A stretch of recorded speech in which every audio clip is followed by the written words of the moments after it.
SMC action મોડમાં મનપાએ ગેરકાયદેસર મિલકતો પર બુલડોઝર ફેરવીને 50થી પણ વધુ સ્ટોલ તોડી પાડ્યા.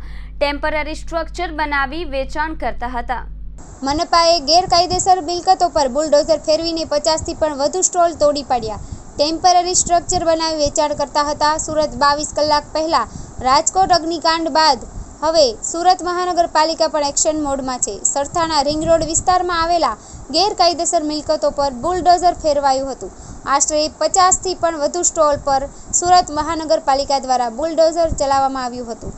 50 કરતાં પણ વધારે સ્ટોલ પર પાલિકાએ બુલડોઝર ફેરવ્યું. સુરત મહાનગરપાલિકાના વિસ્તારમાં ગેરકાયદેસર મિલકતો પર તવાઈ આવી છે. રાજકોટ અગ્નિકાંડ બાદ સુરતના ગેરકાયદેસર મિલકતોને તોડી પાડવાની કાર્યવાહી સુરત મહાનગરપાલિકા દ્વારા કરવામાં આવી રહી છે. સરથાણા રિંગ રોડને અડીને આવેલા ગેરકાયદેસર ખાણીપીણીના સ્ટોલ ઊભા કરવામાં આવ્યા છે. ટેમ્પરરી સ્ટ્રક્ચર બનાવીને આ લોકો સ્ટોલ પર વેચાણ કરે છે અને કોઈપણ પ્રકારની મજૂરી લેતા નથી.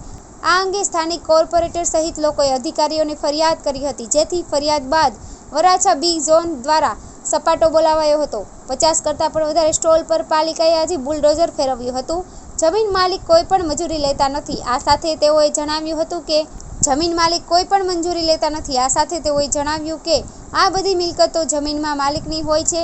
NAK પ્લાન મંજૂરી કરવામાં આવતા નથી. જમીન માલિકો ભાડેથી આપી દેતા હોય છે અને ભાડૂતો પોતપોતાની રીતે ટેમ્પરરી સ્ટ્રક્ચર બનાવીને ત્યાં ધંધો શરૂ કરી દે છે અને કોઈ પણ મંજૂરી લેતા નથી. જ્યારે કોઈ હોનારત બને ત્યારે માલિક પણ હાથ ઊંચા કરી લેતા હોય છે, ભાડું ઉત્પન્ન કરે છે. આ અંગે માલિક જાણે એટલે કે આની ઉપર કડક કાર્યવાહી કરવી જ પડે. આજ રોજ સરથાણા ઝોન બી દ્વારા આઉટર રિંગ રોડને લાગુ જે કોઈ પણ ટેમ્પરરી સ્ટ્રક્ચર હોય અને ગેરકાયદેસર બાંધકામ હોય, દબાણ હોય, તેને દૂર કરવાની કામગીરી ચાલુ કરવામાં આવી છે. ગઢપુર જંકશનથી અમારું મોટેભાગે સ્ટાર્ટ થાય છે ઝોન બીમાં આઉટર રિંગ રોડ. ત્યાંથી સ્ટાર્ટ કરીને આખા રિંગ રોડ ઉપર જેવા પણ આવા ગેરકાયદેસર બાંધકામ જણાશે તેને દૂર કરવામાં આવશે. આવા બાંધકામો દૂર કરવા માટે વખતો વખત કોર્પોરેટરશ્રી તેમજ ધારાસભ્યશ્રી તેમજ સ્થાનિક જનતા દ્વારા પણ સરકારશ્રીમાં રજૂઆત કરવામાં આવે છે અને તેના ભાગરૂપે આજરોજ અમે ઝુંબેશના ભાગરૂપે આ કામગીરી કરી રહ્યા છીએ. આ બધી મિલકતો એકચ્યુઅલી જમીન માલિકની હોય છે. એમાં કોઈ પણ પ્રકારનું NAK પ્લાન મંજૂરી કરવામાં આવતા નથી. જમીન માલિકો ભાડે આપી દે છે અને ભાડું તો પોતપોતાની રીતે ટેમ્પરરી સ્ટ્રક્ચરો બનાવી દે છે. એ લોકો કોઈ મંજૂરી પણ લેતા નથી અને ક્યારેક આવી કોઈ હોનારત બને ત્યારે માલિક પણ પોતાના હાથ ઊંચા કરી લે છે કે ભાઈ મેં તો ભાડે આપેલી, ભાડું જ કહે કે માલિક જાણે.